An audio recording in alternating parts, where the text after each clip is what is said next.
দুর্নীতিবাজ চাঁদাবাজ ভিক্ষাবীদেরকে এভাবে সেভ দ্য ট্রাই করে, তাহলে সর্বপ্রথম তাদের বিরুদ্ধে প্রত্যেকটি স্কুল কলেজ বিশ্ববিদ্যালয় ছাত্রদের বিরুদ্ধে বিশেষ কোনো রাজনৈতিক গোষ্ঠীর চাপে হঠকারী সিদ্ধান্ত না নিয়ে স্বাধীন ও পেশাদারিত্বের পরিচয় দেওয়া। মানেটা কি? উপরে একটা দাবি দিচ্ছে সেটা হচ্ছে পোস্টাল ব্যালট নিয়ে, নিচে একটা দাবি দিচ্ছে যে স্বাধীনভাবে নির্বাচন দিয়ে, মাঝখানে মূল এজেন্ডাটা পোস্ট করে দিচ্ছে। হঠকারী সিদ্ধান্ত মানে কি? যেদিন দাবি তার যদি মনোনয়ন বাতিল হবে, তার সাথে আইনটার নিয়ম আছে না?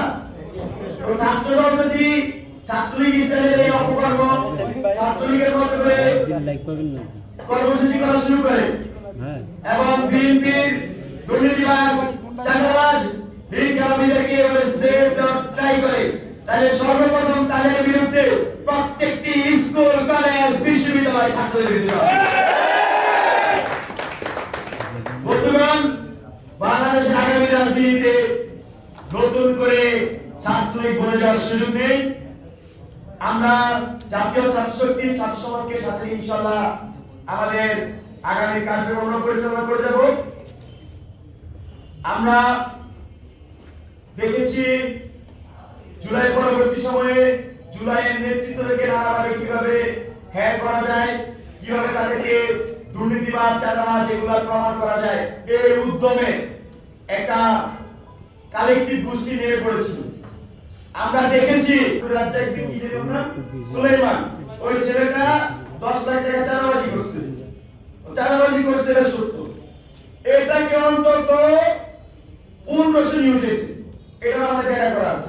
অন্তত এটার বিরুদ্ধে 1500 নিউজ হয়েছে। ঠিক আছে, নিউজ করছেন।